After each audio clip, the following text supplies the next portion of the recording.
Okay, my good friends, it's Roger once again, Mudfossil University, and I want to just start by telling you I cannot teach you anything in this particular realm because I don't understand it.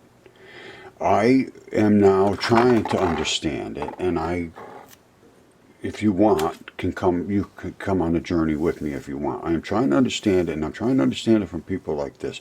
This guy is fabulous. Paul Anthony Wallace. Now, this is called the fifth kind. Very, very good information.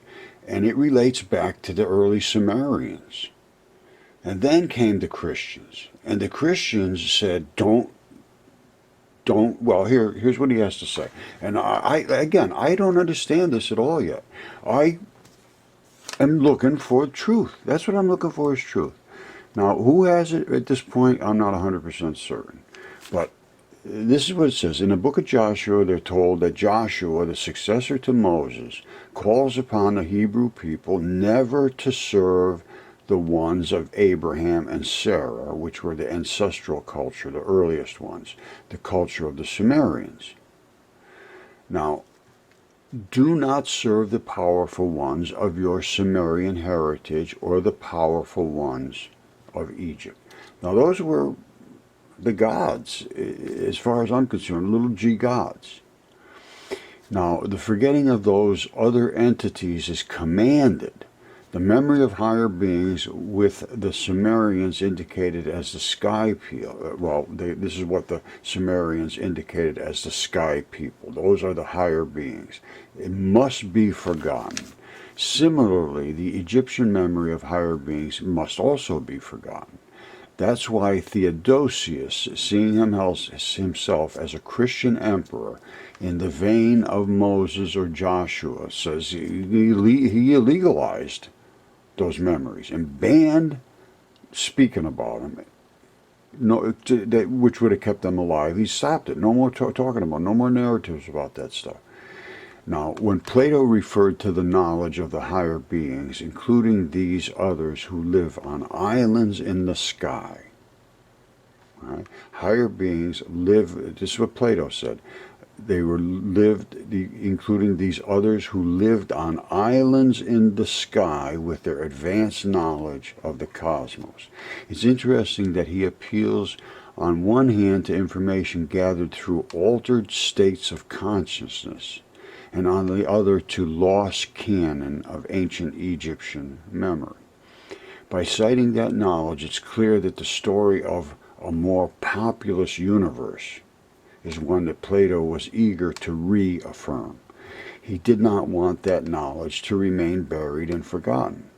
Now, to me, knowledge is knowledge, and then you have to deal with it the way you deal with it. But if you don't have the knowledge, how can you deal with anything? That's my point.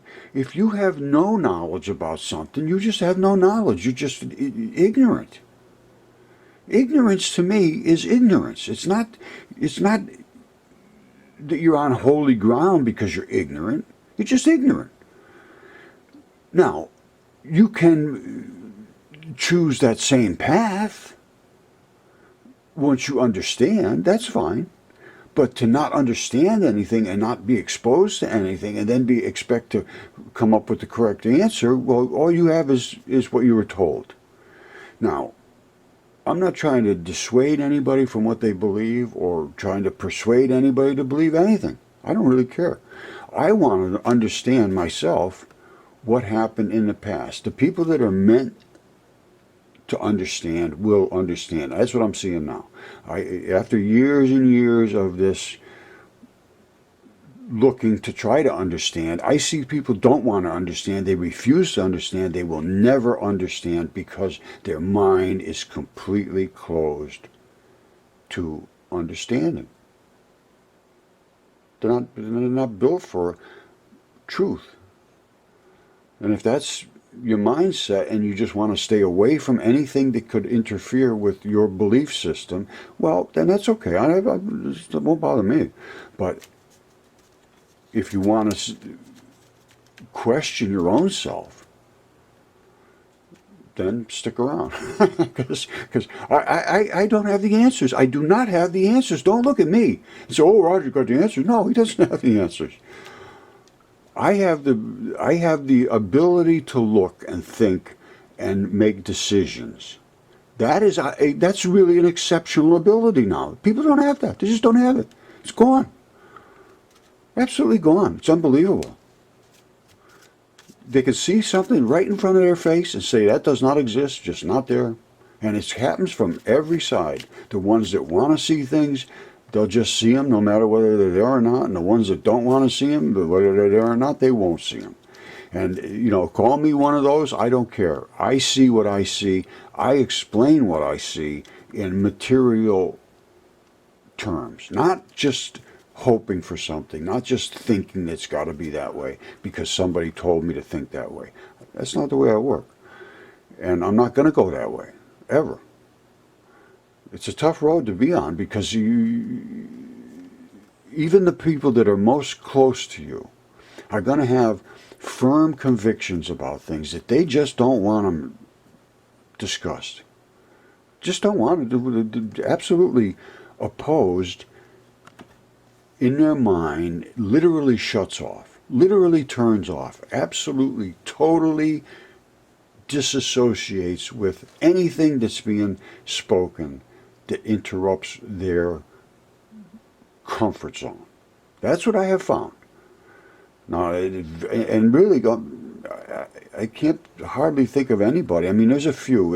I can hold them in one hand, the ones that I found that are willing to make that leap. And it is a leap because it's a very disturbing, disrupting factor in your life. I don't care who you are. That's just a fact. I am never going to sugarcoat anything. All right, you stay with me. You're going to hear the truth. I don't care. Sometimes it's not going to be good. Sometimes it's going to be very hard to accept.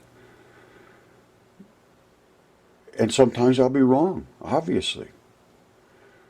But what you have to do is think of your own way, because I'm like I said, I'm not teaching you anything. You're just going to have to figure it out for yourself, because I don't have those answers. I do not have the answers. I am going to go digging for them, but I can't just say, oh, this is how it is, listen to me. No, absolutely not.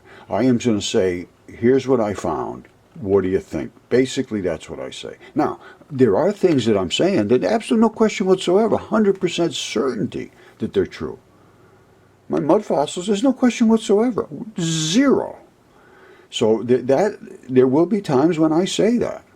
And there will be times that's 100% factual, because I'm not going to make claims of anything that I can't support with really 100% certainty. And you can say, oh, you're just looking at these things and they could look like this, they could look like that. No, there's things that they look like what they are because they are what they are. Now, I may not have DNA on those things and so forth, but if you can see a car and it's a car, well, it's a car. All right? And if I see a dragon, it's a dragon. It's a dragon. Now, I'm going to show you the physical, material evidence that supports my statements. Not just, oh, it must have been, or they must have thought this, or they must have thought that. No. What I'm going to present to you, I will always be able to fully feel that I am holding a feather of truth. That means that when I say what I say, I have to feel in my heart that it's true. If I'm saying something and I just want it to be true, then I'm a liar and I'm a fraud and I'm a failure. And I won't do that. I'm not going to go that route. I can be wrong. And when I am, I will try to figure out how to come back to being right. That's what thinking is all about. It's not about taking a position. It's about thinking things through. So, there's my beginning statements. And we're going to be talking about some very serious things that relate to eternity. In my world, they're eternal things. These are things that are not just something to excite you, something to think about. Oh boy, isn't this fun thinking about all these crazy things? No, these are crazy things. And to me, they're fun to think about, but they are very, very serious. In my world, they're serious. Now you can think just, oh boy, I'm having fun watching and this is just exciting. Well, yes, but I always feel that deeper connection that I got. We're all going to die. So if you think you're going to get out alive, you're wrong.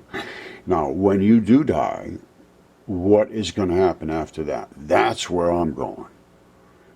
That's where we're going to go next. All right, let's just start here.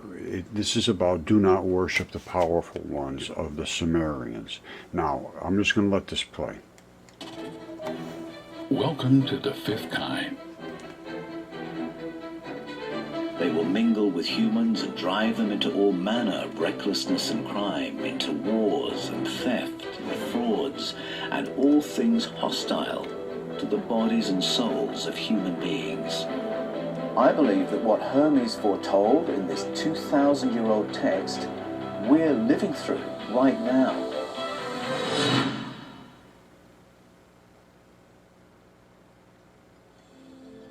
Do you know, Asclepius, that Egypt is an image of the heavens? Or to speak more exactly, in Egypt, all the operations of the powers which rule and work in the heavens are present in the earth below. In fact, it should be said that the whole universe exists in this our land, as in a sanctuary. And yet, since it is fitting that wise men should have knowledge of all events before they come to pass, you must not be left in ignorance of what I will now tell you. There will come a time when it will have been in vain that Egyptians have aspired to the ways of higher beings in heartfelt piety and service. All our holy worship will become powerless and pointless. The higher beings will return to the heavens. Egypt will be left and forgotten, and the land desolate, with not one of the ancient deities remaining. O Egypt, Egypt, of thy religion nothing will remain but an empty tale, which in time even your own people will not believe.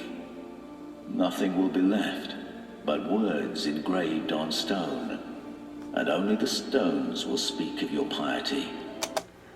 Now, I just want to make a statement. This definitely has come to pass, and Jesus said virtually the same words. Virtually the same words. Now, he didn't attribute a whole batch of gods, although it does talk about the sons of God being the lowercase gods, apparently. I mean, there's a lot to think about, a lot to discuss here. This is a great video for you to watch. It's called Do Not, well, here it is. It's called Do Not Worship the Powerful Ones from the Sumerian Heritage. It's by the Fifth Kind. And this was back October last year. Now, there's a lot of wisdom here that is overlooked because of the ego of academia and not being able to make these definitive statements. They prefer to literally hide from what's presented. Because I have presented extremely legitimate information, CAT scans, DNA, specimens, everything that literally shows that almost nothing they're saying is correct. And it's been a total disengagement for many years. So there's not going to be any truth coming from academia that I can tell. And these are my own opinions. It's always my opinion. I'm not slandering anybody. I'm just saying that they won't look at it. So if you don't look at it, how can you have truth? How can you have truth? Never going to happen. All right, so stick with Mudfossil University. Again, I'm not going to engage a whole lot. I'm just going to more or less show.